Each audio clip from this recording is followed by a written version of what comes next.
bereaved, to be lonely, isolated people. So it's lovely to meet you all. Give you a tiny bit of information about CRUSE. We've been going for just over 60 years. We celebrated our 60 years anniversary 2 years ago, 18 months ago. The Queen, who was our patron, put a reception on at St James's Palace, which was lovely to go and see that, and to meet her and to be part of that celebration. CRUSE was started by a doctor's wife back 60 years ago, who was very concerned about, in her husband's area that he covered as a GP, there was a lot of lonely widows. So she just started a coffee morning, and gradually that grew into what is now a national and an international organisation. And CRUSE hasn't got an I in it, like when you go on a cruise holiday. It's from the Widows' Cruise of Oil that she prayed to God and she got support. And so I'm not saying that, you know, everybody have to pray to God to get support from us, but that's where it comes from the Old Testament CRUSE. We are just covered nationally the whole of North Yorkshire. Sorry, nationally we cover the whole of the country. Some areas are better served than others. We have only recently opened up in Scarborough because you had the St Catherine's Hospice did a lot of bereavement support work, but they had to suddenly stop and pull out. So we got funding, so that's why we are involved in Scarborough and Pickering and the Rydale area sort of thing. So that's why we are around in this area. Bereavement is, well, one of the surest things in life is we're all going to die. And it's a bit like taxes, it's the only two definites in our lives. And also it's just something that we all sadly have to go through. It's one of those things that if you love somebody, when they die, then it's very, very painful. So you pay your money and you take your choice. You either choose to live and to love somebody, or you choose to sort of wrap yourselves up in a metal box and don't care and love about anybody. Bereavement is not an illness.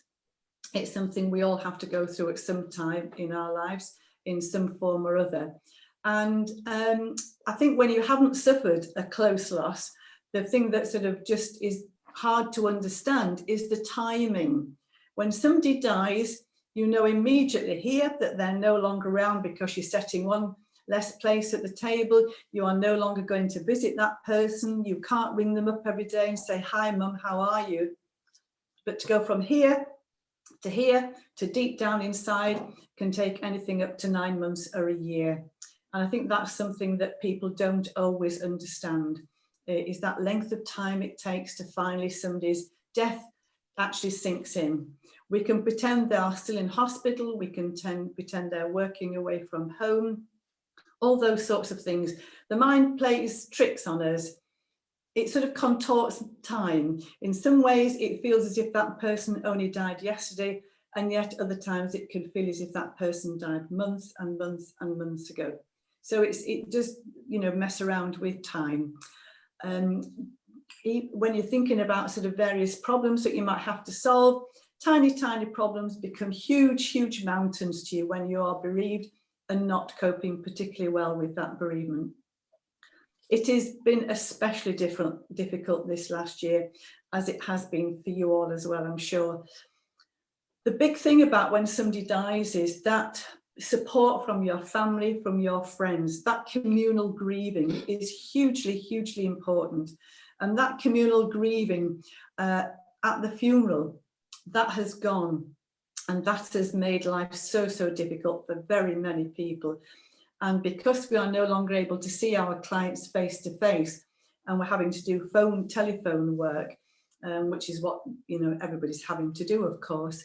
One of the big things that comes over is the funeral, the fact that you weren't able to sort of grieve with a big group of people, but you didn't have that special do afterwards. Yeah, go for it, Sarah.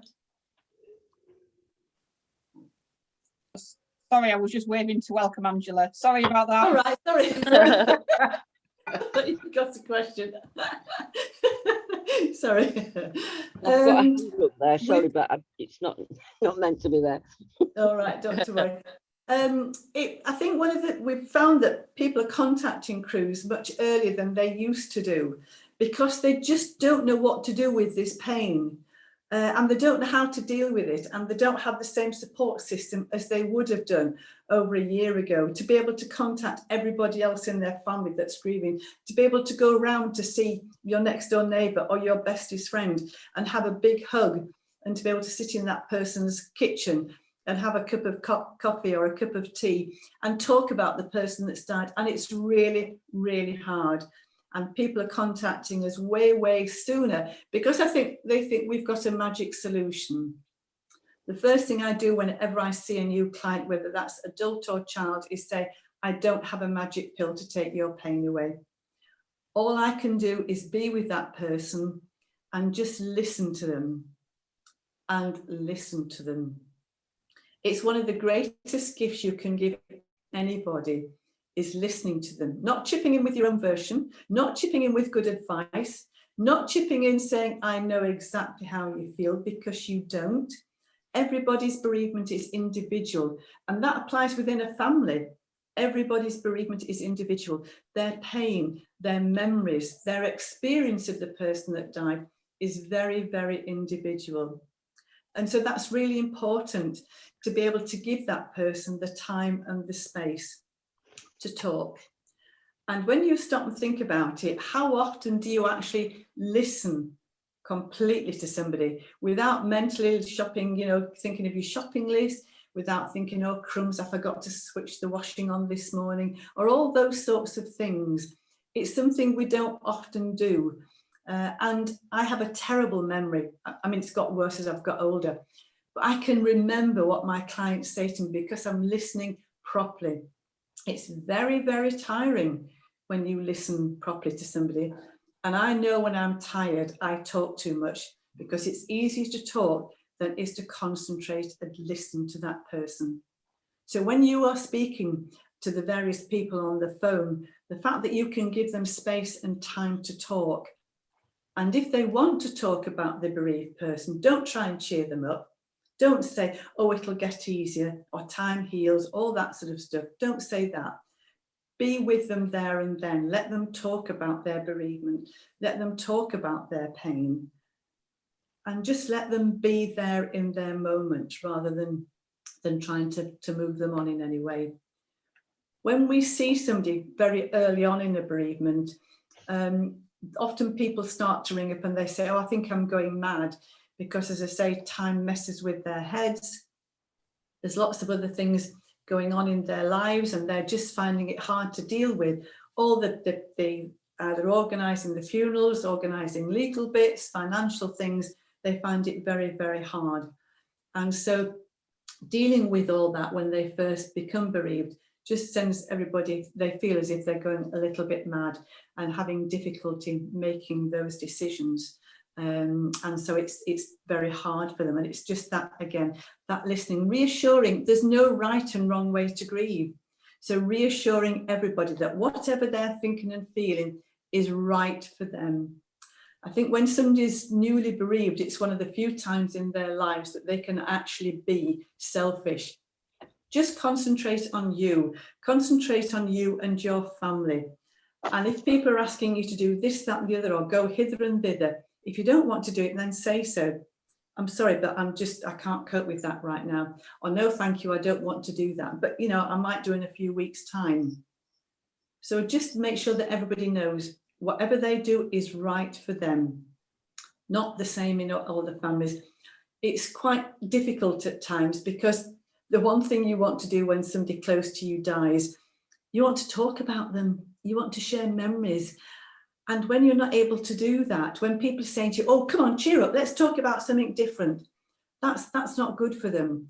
So letting them talk, but often we don't let them do that. We try to cheer people up. And that's not always helpful. We don't talk enough. And often I will speak to somebody, I just mostly deal with children now. And I will say to them, well, do you talk to your mum or your dad about this? Oh, no, I don't want to upset my mum. I don't want to see her cry. And so therefore, everybody in the house is all sitting there in their own little space, all grieving, all crying, and nobody's talking because nobody wants to upset each other. And I say to them, but you cry when you talk about grandma. So why is it not okay for mum to cry? or dad to cry. Oh, I don't like to see them crying, so I try to cheer them up. And often younger children especially will try to become the clown, will try to keep everybody being happy because they don't like the atmosphere at home, they don't like the sadness. But it's really important with children to be able to cry, but also to reassure them that it's okay to cry. And you're not going to cry for ages and ages and ages because you're just physically not able to do that. But you will keep crying in bursts, and that's okay for the children to see that. And that's okay for you. When you're with somebody who's crying, again, don't try and cheer them up and say, come on, it'll be all right, let's have a cup of tea, you'll feel a bit better. Just let them be there. Let them talk about the person that's died. As I say, this is the real hard part about the pandemic, is that people don't have that support system that they would normally have.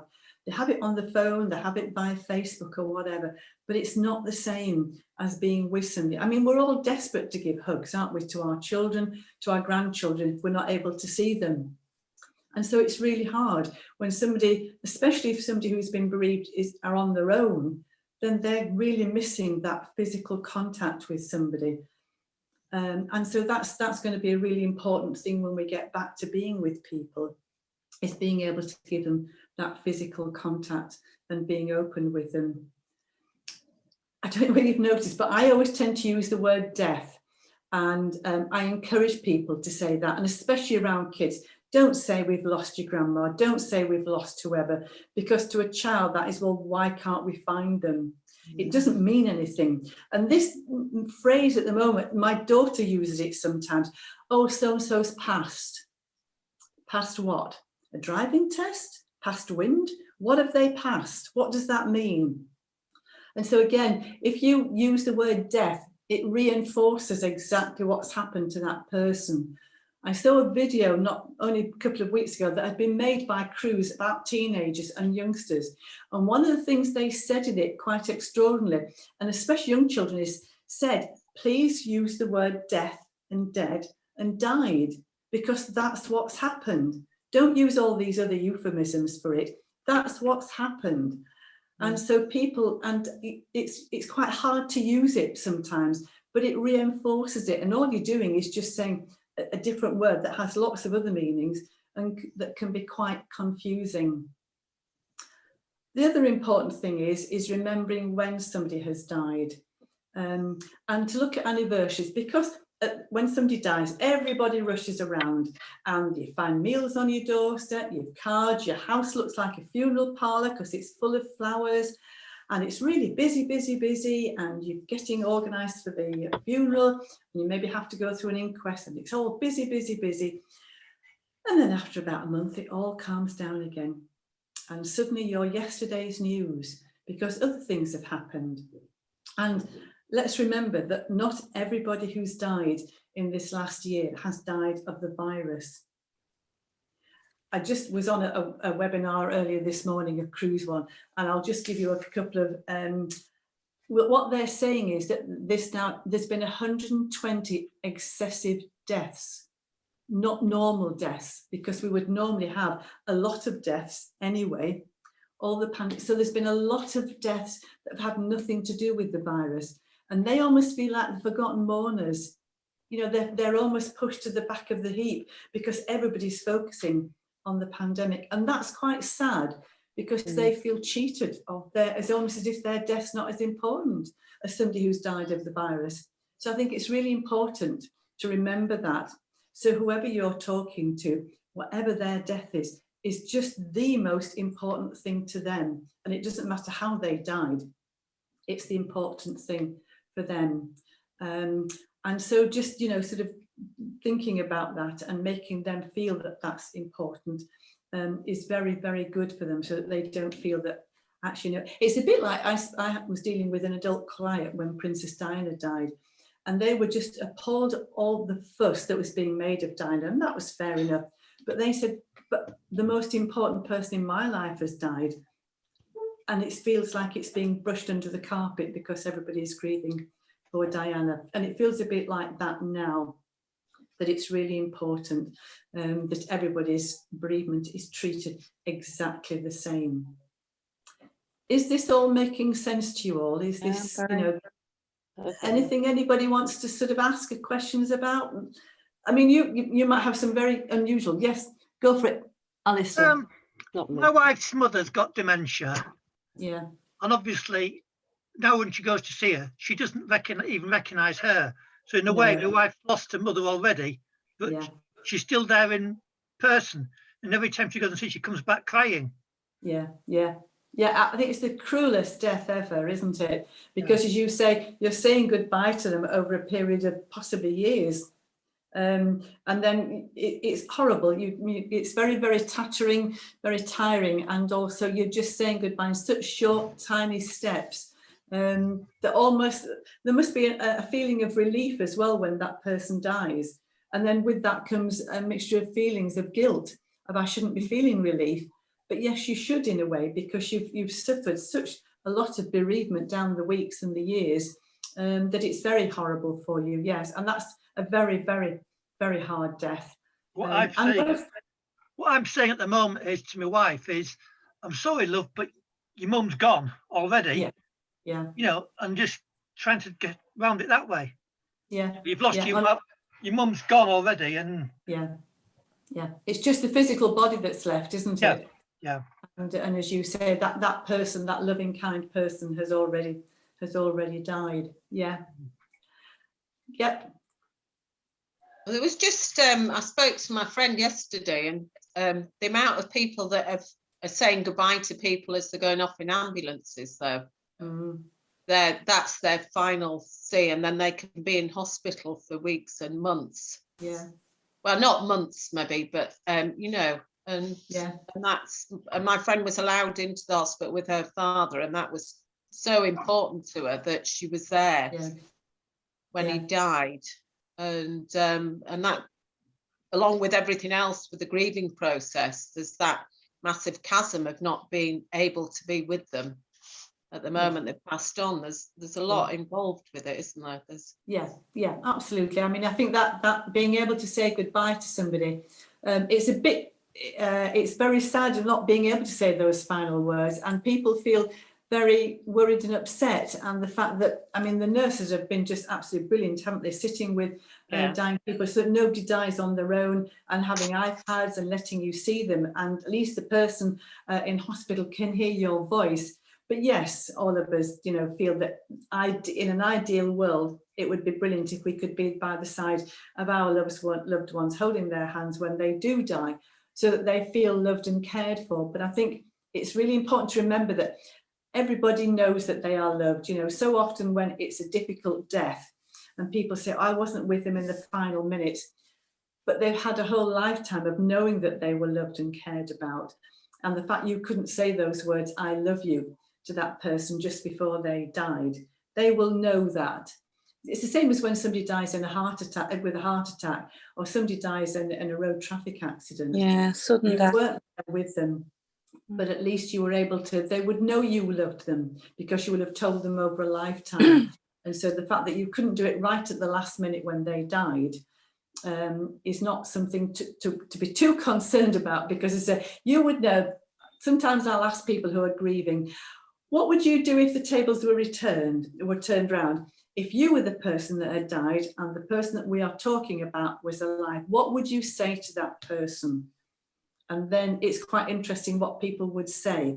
So then I'm able to say, well, now you turn that back on yourself, and those are what things, the thoughts that you have about how you are dealing with this death.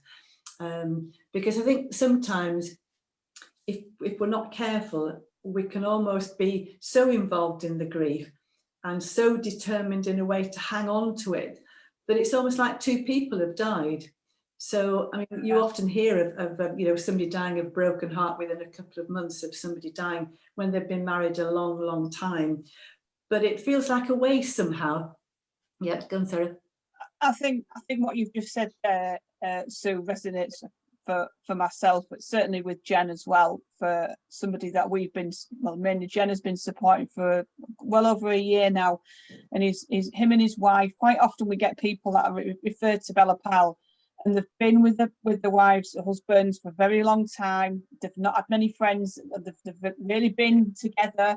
that person dies and their world is lost, and they've not had any other sort of social groups or anything else. Family live away, and then they're just left on their own, and they just don't know what to do. And and they've lived their lives through the partners, and it's really difficult. And a gentleman that we know became very bitter, Jen, didn't he? He was very bitter about. He's lost his cultural thing, his whole culture of socialise and everything else. The dream was to retire to the seaside, or he worked here as well. But now his wife's died. He's finding that the culture that he's involved in is not exactly what he thought it would be. I mean, it's quite a deprived area actually, and of course they've got an upmarket bungalow and expected to be, and he's not part of the community at all. It's a culture shock to him. So it's not only building his life up again internally, it's building his life up to accept what's around him, and he's finding that really difficult to socialise. When she first died, this was pre-pandemic, so this was like 2018, 19. He was going to every single group, every group, trying to find a place to fit in, and then it wouldn't work out. And me and Jen were just like, you're not giving things a chance. You're rushing it too soon. Really difficult. And he's still in a difficult place, but Jen certainly has been there to listen to him when he's needed it. Yeah, we had another case like that. A lovely lady who lost her husband, and it was just them two. There was no children, nothing, and her world fell apart, literally fell apart. And it's taken, I've been liaising with her now nearly 2 years, but she's really come through the other end. At first, every time I phoned, every time I went to see her, we'd got the tissue box and everything, and I'd let her cry and let her say what she needed to say. And unfortunately, we did get her some telephone befriending, but they stopped because she couldn't stop crying. They said, well, there's not a lot we can do, sort of thing, which I found a bit hard for her. It was, so I did link her in with a lady that we know up in Whitby who helps us, who's at the Salvation Army. But now this lady is beginning to make her life again. So she's volunteering for retail at St Catherine's, and on top of that, a young man who she volunteers with, who has autism, who's really struggling with the pandemic, she sees him every week and goes for a walk with him to support him, so for me it was worth all the tears, and we still have tears now and again. It's something just like you do, but it's just to say to you all that I think there's no quick fix, and everybody is different, and it is hard listening to somebody cry and whatever, and you want to hug them and tell them that everything's all right, but they need to work through it. And I think seeing what has happened with this lady and how she has come through at the other end, I just think it was well worth every minute and every tissue. Well done, you're absolutely right. Yes, it's just a question of time, but just occasionally, I mean, it always not strikes terror in my heart, but when I was dealing with adults, I just used to think, oh crumbs, when they, their opening words were with an elderly lady or gentleman, oh, we did everything together, we've been married, and you think, oh, there's nothing you can do in a way, there really isn't anything you can do. And also some people don't want to get better in a way, because they find that sometimes their widow's weeds define them. This is me, I am bereaved, I am a widow, what are you going to do about it almost? And they don't want to sort of just try and change that. But I think charity shops are wonderful. When they open up again, certainly I've recommended, they were the saving grace for my mum after my father died. They really were. And she had a whole new circle of friends, sort of thing. So I think, charity shops are brilliant. And gentlemen especially are very, very, very welcome in any charity shop to help us. But I think it is finding that's something that that people can actually do and just feel, but it's tiny steps. And I think what you was really interesting doing everything quickly. It's trying to find, as you say, something that they're interested in and giving it time. It's really important. Do you think that, so do you think the pandemic will cause what I call arrested grieving, because there's been a sort of space, and then quite a few people may go back to square one when we open up? Do you find that? And the other thing is, a lot of people that I've dealt with, I've done some bereavement counselling, and they've said to me, oh, when will I get over it? And I always say, well, you'll live with it rather than getting over it. You don't just put off and get over it. It lives with you, it lives alongside of you, like all the rest of the experiences in life. So absolutely, you know, yes, you never get over it. No, you don't let go. You just live there. It's different. I mean, that person who's died is at the side of you. They're no longer physically here, but they are still mentally with you, and you never stop loving them. You never let go of them. But your life grows round this pain, round this bereavement, and it's part of you all the time. Yes, Richard. Yeah, just a bit of a comment really, or query. My brother-in-law lost his wife aged 50 during last year, during the lockdown, at the end of a very long shielding process, because there were 4 of them in the house and each of them needed to shield for completely different reasons. There was him and his wife, a daughter with Downs, and another lad same age who'd got problems. Anyway, bless her, she died, and we went to the funeral. We just got into the funeral by a whisker, but I think it's too soon to call it arrested grief, but because he's still seeing nobody, he's going to work, he works in the hospital, but because he's not seeing anybody, and everybody else that he knows is married or has got family in the house, he kind of feels that everybody else is working through the grief by talking to each other, and everybody else is making progress with the bereavement, but he feels, I think partly rightly, that he isn't, and that he can't until he can properly share with other people. And one of his fears is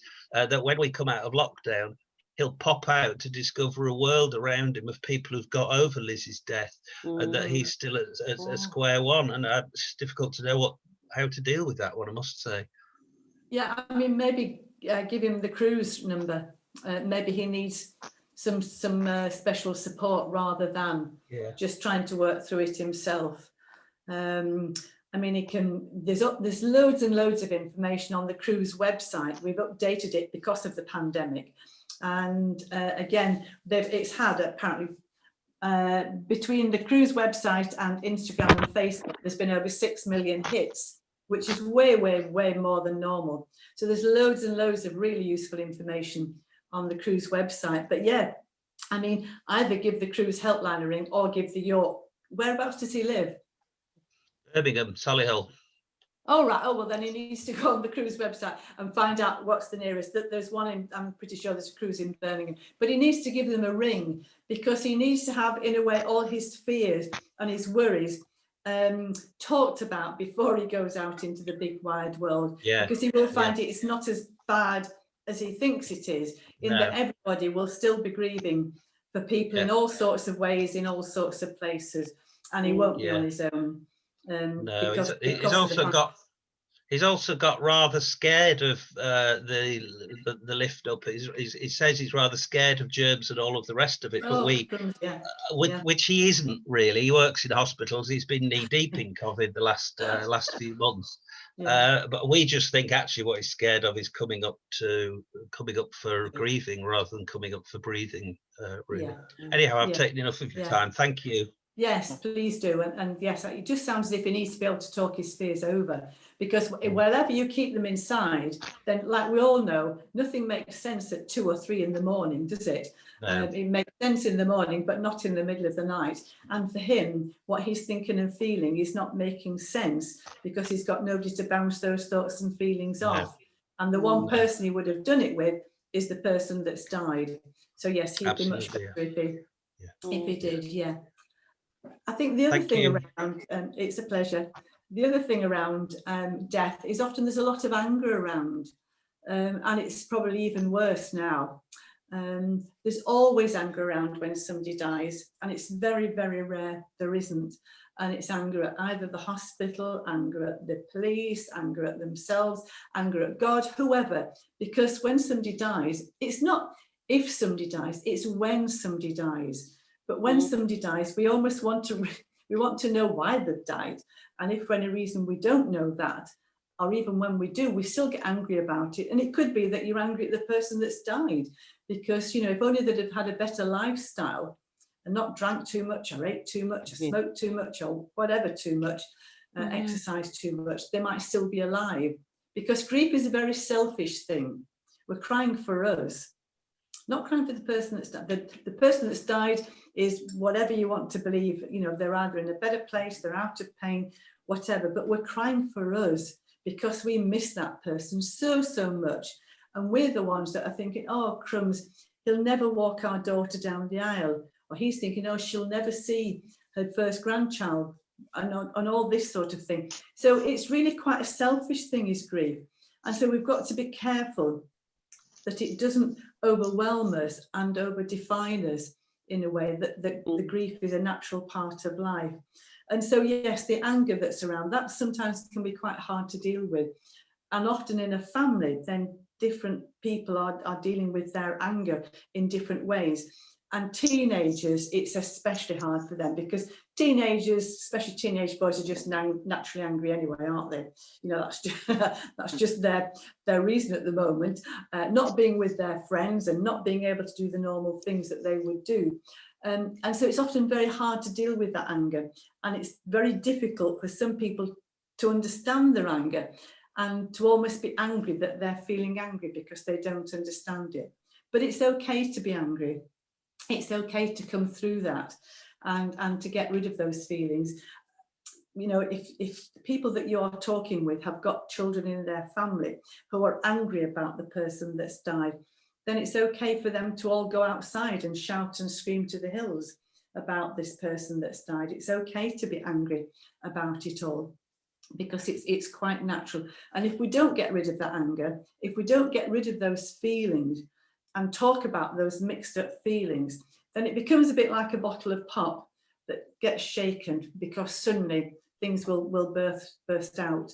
And so that's why it's really important to keep talking and keep listening. And as I said a little while ago, be aware of dates and when somebody, you know, had that person died, so that if you're talking to somebody and they're saying, oh, it was 9 months ago when he died and I'm not looking forward to the anniversary, then you just keeping a mental note of that or writing that down is really important, because lots of people will have forgotten, won't know the exact date when somebody died, or will think that that person seems to be functioning very well now, don't need to worry about that person. But I can assure you, when it comes up to the anniversary, it really will come back and bite them on the bum. And it can be sort of much more strong than they really anticipate, because they think they've got their life sorted and they're merrily going along. It will come back with amazing clarity, exactly what they were doing a year previous to the person, the loved one, dying. So be aware of that, because not many people will. As I say, they've become yesterday's news. Other people have moved on. Other people have had trauma in their lives. But if it's somebody you're talking to and keeping in touch with, even if you say, right, you might not be able to be talking to them up until that date, but just to have that reminder, just a card, just a quick phone call, say, hi, how are you? I realise it's a year today since Fred died. And also, I think it's just linking on with that, just that phrase when you meet somebody saying, I'm sorry for your loss. What on earth does that mean? Just say, it's much better to say, I'm sorry to hear that Fred has died, because then you're talking about a person. You're not talking, it's such a flippant remark, isn't it? Mm-hmm. And you hear it on the television and you probably, heard it yourself, or you might even have said it yourself. But just stop and think, if somebody said that in passing to you in the street and the dearest person in the world to you had died, you'd feel, oh, crumbs, are you sure you can spare those few words? I think I'd just saying that name. Yeah, I think I'd feel fair. I think with the loss thing, that's really made me think. And I think I'm questioning myself, why do I say it? and it's because it's a fear of upsetting the person. Yeah, I agree. Without using the word die, death. But I agree with what you're saying, Sue. If I flipped it round and it was my mum, sorry for the loss of your mum, well, I would actually maybe want to correct them and say, no, she's died. You know what I mean? But I think it's I don't want to upset somebody, and because I'm on a telephone call with them, I'm limited. I can't go and physically see them or anything like that. But if that person's heart is already broken, that somebody has died close to them, you're not going to make it worse. You're only going to make it worse in a way by, not talking about it, or being a bit sort of not flippant about it, but just not talking about it properly, and just acknowledging that actually somebody has died and that somebody has got a name. So saying, I'm really sorry that Fred has died is much better. And also, those of you that have lost somebody close to you, you'll know that people cross over the street because they don't know what on earth to say to you. But it doesn't matter. None of us know what to say to somebody. If I see somebody who I know has died, I know now, because I've been doing this job for a long time, just to go up, touch their arm. I know we can't give them hugs and stuff, but just touch their arm and say, I'm so, so sorry to hear that your mum, your dad, Fred, Mary, whatever. I gave somebody a while ago whose son had died very, very tragically, very, very suddenly, and I actually saw her in our local shop. So I went up and I gave a hug from behind. I said, I can't give you a proper hug, Chris, but I'm giving you the best I can. And I just gave her a hug from behind. So neither of us, we weren't face to face. And so hopefully, it happened a good while ago, so we didn't pass anything on to each other. We're both okay. But I think it's just try not to be frightened of death, because I say it's happening to all of us, and all of us will have somebody in our family die. Sue? Hi, Sue. Yeah, can I just ask, do you think that a planned death is easier to cope with than a sudden death for a family? Yeah, probably. But sometimes when it's a planned death, then you get all these nice platitudes telling you, oh, they're out of the misery now. Oh, you must be so glad that you're not doing.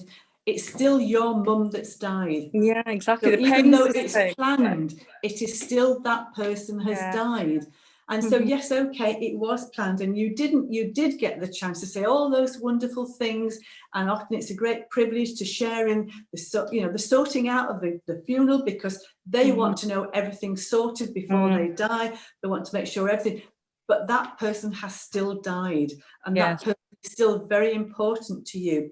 So yes, it is easier in lots of ways, but it's also, don't then brush it under the carpet and say, oh, well, it was planned, so you're fine now. It's not that person. Your mum or dad or whoever has still died, and it's important to acknowledge that. Thank you. Valerie? No, I was just going to say, I haven't experienced somebody dying suddenly. The reverse comment can happen. Oh, well, it was nice that she didn't suffer. I think she would have known nothing about it. No. Equally, I think, well, you can see in a way where the comment comes from, but it doesn't really help. No, it doesn't. And it's daft, isn't it? Because we say these things because we think it's going to, be, oh, how nice of you to say that. And it's not often, it is rubbish. And yes, they didn't suffer. And in a way, that is a great blessing, because there's nothing worse than watching somebody you love slowly die and have a painful death. If it's, cancer or something, there's nothing worse. But at the same time, they've still died. And whether it was quick or slow, they have still died. And it's acknowledging that is really important, really important. And it's the same with suicide. I mean, in a rural area where suicide is often more prevalent than the towns, do you have much to do with people that have died by suicide? Can I ask you not to say committed suicide, because that is from the old thing where it was actually a crime and you were committed to the cause for suicide. So we're like, it's much more preferable to say taking their own life than committing suicide. That's not quite a nice way to say things. But that again is, that's a whole huge mixture of emotions. We always sort of said that bereavement by suicide is almost like normal bereavement, but 1,000 times more. And that actually is proving to be the same within the pandemic, because it's just heightened everything, everybody. And so, somebody taking their own life is a really hard thing to bear. But it's just, I mean, we sort of talk to children, and I have to deal with children where mum or dad have taken their own life.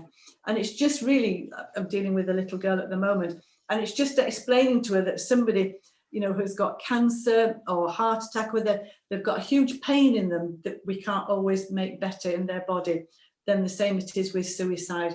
Her daddy had a huge pain in his head that couldn't be sorted, and the only way out for him to get rid of that pain in his head and all that horribleness in his head was for him to take his own life. And she understands that. She doesn't need to know all the gory details, but she understands that, because she understands what pain is. And while we look at somebody and we could talk about the pain, whether it's in your chest, your legs, wherever, she can understand that. So to understand pain in daddy's head is understandable for her. But that's you know, very hard. And you know, the figures are trotted out. It's the bigger killer of men under the age of 40. The biggest killer of any illness is suicide. Yeah, Kate?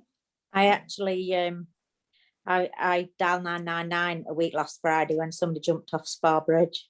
Oh, I read that. Yeah. A young man again. Yeah, Young man. yeah, that's right. Yeah.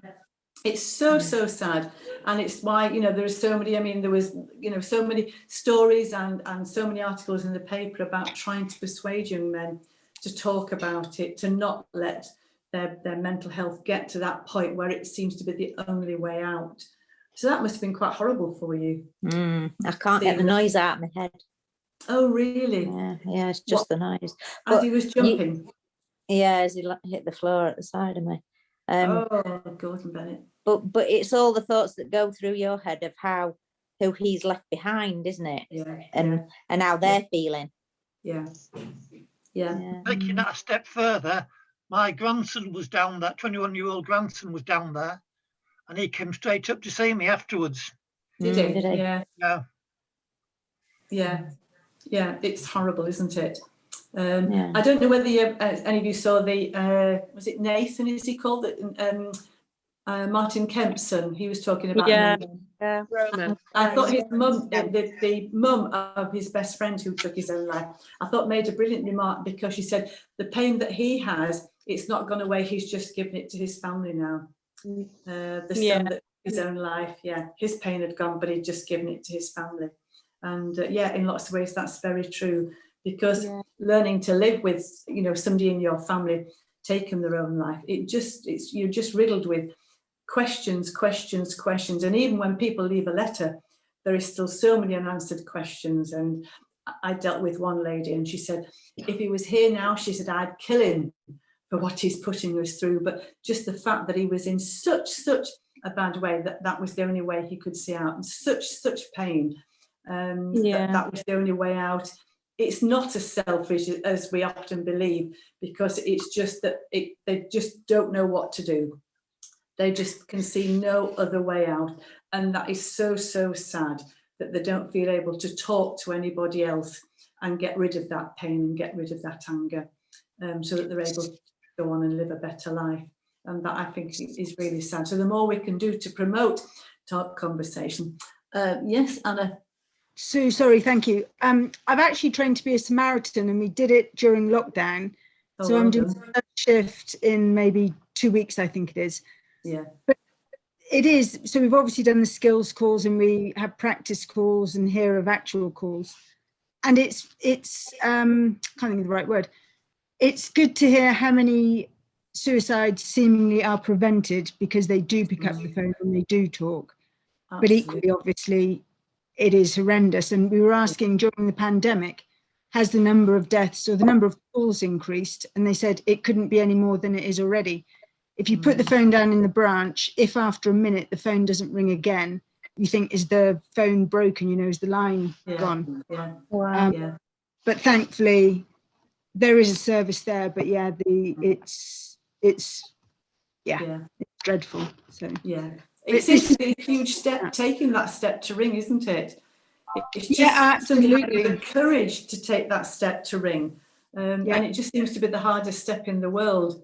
And yet it's that's a fantastic job that you're doing. It's very hard. I'll find out soon. I just wanted thank you for this. It's a pleasure. A pleasure.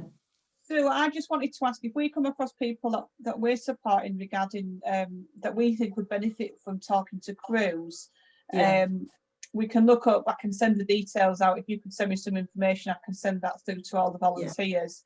And I just wanted to know, is it a helpline, or would they talk to the same person, or would it be a different person? And how does it work once they get connected to CRUSE, I guess, is what I'm asking. Right. Everybody has to self-refer. Yeah. It's no good somebody ringing up and say, oh, my dad died a month ago, my mum's still crying. Right. Mum has to ring up, because that's a big step. A bit like we've just been saying about contacting Samaritans, the bereavement. Yeah. Actually ringing us up and saying, I need help, is a big step. And it could be within the first 3 or 4 weeks, or it could be, you know, the first, after 3 months, after 3 years, after 30 years, it doesn't matter. So yes, everybody has to self-refer. We cover, I mean, at the moment, we're able to cover a much bigger area. When we go back to doing face-to-face, I'm afraid our area will, you know, go down a little bit, because we might not have volunteers within that area to actually come and see somebody physically face-to-face. But no, for us, you ring up the York number, CRUSE number, a lady will answer it, she will take all your details, and then she will pass your details to our allocation secretary. She will give your details to either Fred, Mary, whoever, and that person will ring you up, and that person will be the one that speaks to you every time. So that continuity is just the same. And that, on average, we will see somebody for 5 or 6 sessions. Sometimes it can be longer than that, sometimes it can be shorter than that, because sometimes you can have a good session with somebody, explain why different things and feelings are happening, and they can say, well, I feel so much better now. I know I'm not going mad, and I know that this will just, you know, I've just got this road to go down, and I'll gradually get to a better place where I can deal with my life, where I'm never going to get over this grief, but I will learn to live with it. Other people might need 6 or 8 sessions. When we see them face to face, we stay for roughly about an hour. We found that with telephone support, it tends to be much more intense, more quickly. So it tends to be about 40, 45 minutes, because when you're talking on the telephone, you don't have quite the same chit chat as you do when you first go into a client's home. You don't say, oh, what a lovely garden you've got, or, you know, what a lovely photograph, that sort of stuff. So it tends to be a little bit quicker.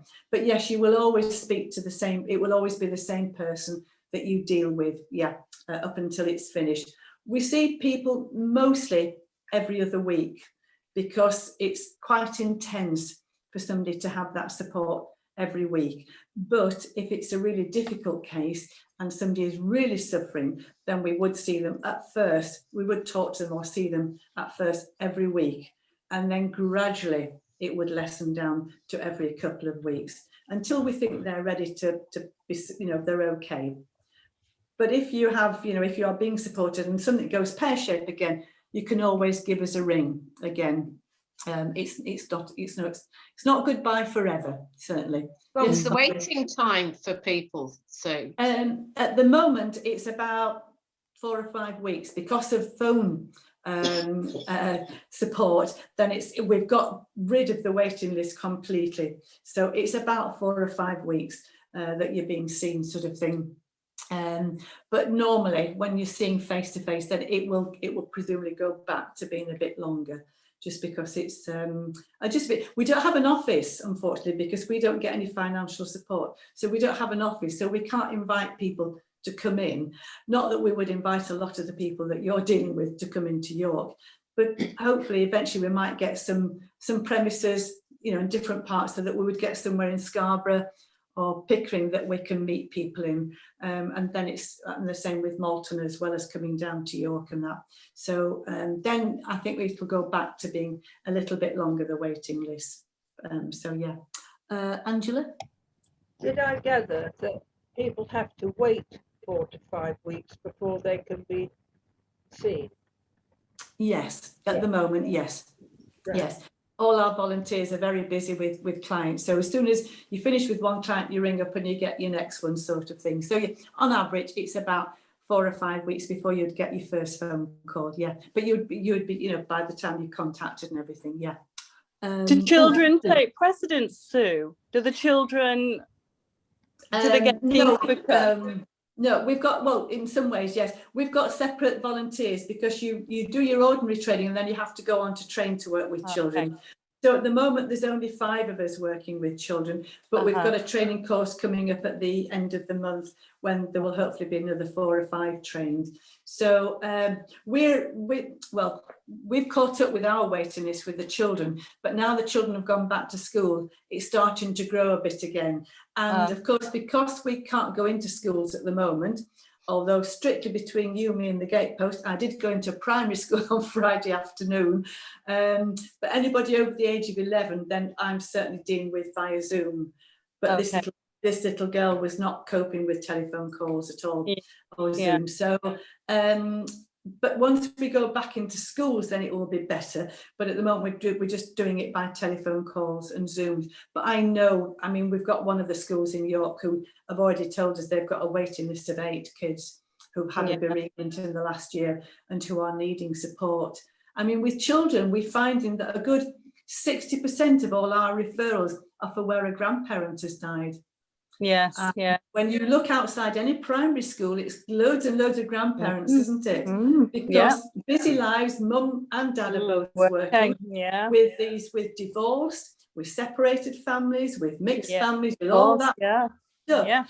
Then the one person in the middle of all that who stays sort of sane and normal, usually grandparents. And the one person that would help these children cope with this death of the grandparent, and that's who's died. So a lot of our work is dealing with where a grandparent has died, or even a great grandparent, because obviously I'm getting much older, and sometimes the kids are talking about Nana and Grandma, and I just a minute, who's this? And then I start to think, actually, because everybody's living that little bit longer, or mum and dad have started having children quite young. It's not grandma, it's great grandma that they're talking about. And so so it's grandparents are a big difficult time for children dying. Very difficult time for them dying. Because they're very stable and they've got the time. Those of you that are grandparents, we've got the time, haven't we? Whereas when we were actually mums, busy mums, we didn't always have quite the same amount of time as we've got now to do. I mean, I never baked with my daughter. That's why she's a rubbish baker and cook. But I've got time to do it with my grandsons. It's bonkers. But it's just that's the way it is. And we've got the time to listen. And often for children, moaning, especially if they've got one of these blended families or whatever you call it now, they don't always like to say things at home, do they? Sometimes I feel it's not the children that need my support, it's the mums and dads that need my support. I just want to bang their heads together and think, just stop and think what you're doing to the children. One family, dad died and mum found a new partner very, very quickly and wanted the children to call this new bloke dad. Well, no, it's very, very rare that you would ever want to call your dad is your dad, regardless of how good or bad he is, he's still your dad. Nobody else's, your dad. And so it's very, it's just doing all that and is often very difficult. And so, as I say, the one person that children confide in is the one person that's died, the grandparent. But we have got a waiting list, a small waiting list with children, but it's not too bad, and I know it will get longer when the schools are back in swing, but also we will be able to see more at schools, certainly. Can I just ask something, Sue? Do you find bereavement support different with people that have lost children rather than the other way around? If they lose, say, a son or daughter of 20 years or 21 years, do you find that different? Yes, it is different. I don't think there's degrees of bereavement, that one's worse than another. I mean, I know all of us would think, well, if my child died, I'd die for them. But it is different. Yes, it is different. And sadly, where a child has died, it's often everybody's grieving differently, and mums and dads will pull apart because men and women grieve slightly differently. And I'm generalising here, and I apologise for that. But women, we like to talk about it. We like to worry it to death. Men don't. Men like to think about it. Men internalize it. Men just think about it quietly and go off to work or go into the shed or take the dog for a walk, and they just work through it. So, and teenage boys are a bit like that. But women, so she's thinking, why is he not talking about it? He's not bothered. He's not grieving like me. And he's thinking, why doesn't she shut up? Why is she going on about it all the time? And so it's really hard. It's really important to explain to families that men and women, let's say I'm generalizing here, grieve differently. And so because they grieve differently, and because everybody's grief is personal to them and different from everybody else, you have to allow that. And once you understand that, then you can deal with it within your family. But if you don't understand that, then it can, yes, it does tear families apart often. And that's really, really sad, because when you hear about it, you think, oh, if only you'd have talked about this, if only you'd have read something, if only you'd have had a tiny, tiny bit of information, then, you know, everything could have been so much different, so much different. And I dealt with, well, actually there was 3 of us within our area, dealt with a family where the boy had died of that sudden teenage thing that, you know, you don't know you've got a heart problem until you die of it. And mum and dad actively talked about the fact that one of them was thinking of taking their own life to be with the dead son. And they had a teenage daughter as well at home. She knew about this. Needless to say that and so this boy became idolized. Needless to say, when she was 16, she left home and she married a guy much older than herself because she was looking for a surrogate dad. Yes. Because her parents had put this son on a pedestal, and that was it. There was no touching him. And that's something we all do. When somebody dies, they suddenly become the best whatever. And people are normal, aren't they? They're not perfect all the time. And getting them down off that pedestal can be quite important. And I will often say, what don't you miss about the person that's died? Good question. Well, actually, I don't miss washing his smelly socks. Or I really enjoy that I've got control of the television Dewberry now. I don't have to watch what he wants to watch. All those little things. And that creates a bit of a smile, a bit of a laugh. You know, what don't you miss about? It might have been a miserable old bugger sat in the corner all the time, but nobody would say that until you ask them to do. And certainly nobody, you know, children don't feel they dare say that. But I try and get those thoughts out into the open. You know, it's okay to say that not everybody was perfect. It's okay to say that you didn't like your big brother sometimes. And also children can be very practical. If somebody dies, if their older brother dies, then they could be very well asking quite so, well, can I have his bedroom, please? It's bigger than mine. Because that's all they see, the practicalities. Can I have his bike? And of course, everybody's, oh, that's awful, you can't say that. Well, why not?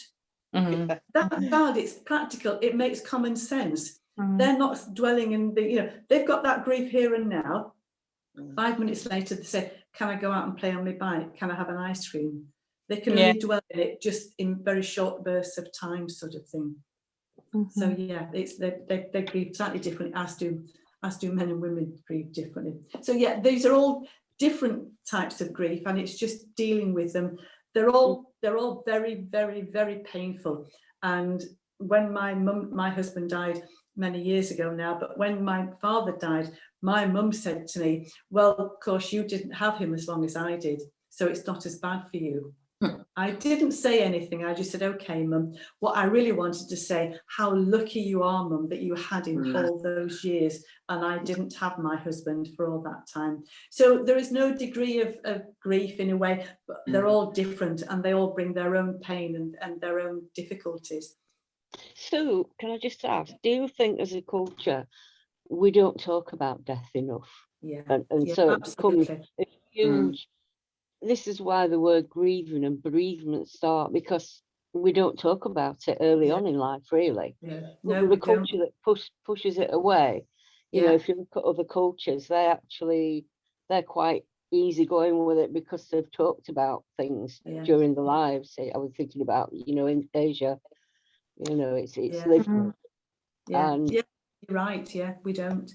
No. I think it's one of the greatest gifts you can give to someone who you love, to talk about it while you're well. Get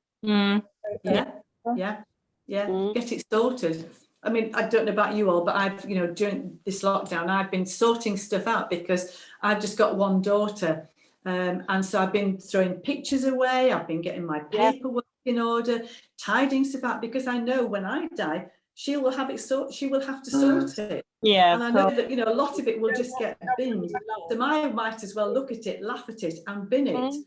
And so lots of photographs she will want to keep, but an awful lot I know she will still bin. You know, all those views, and you think, well, where the hell was that? If I don't, it means nothing to her.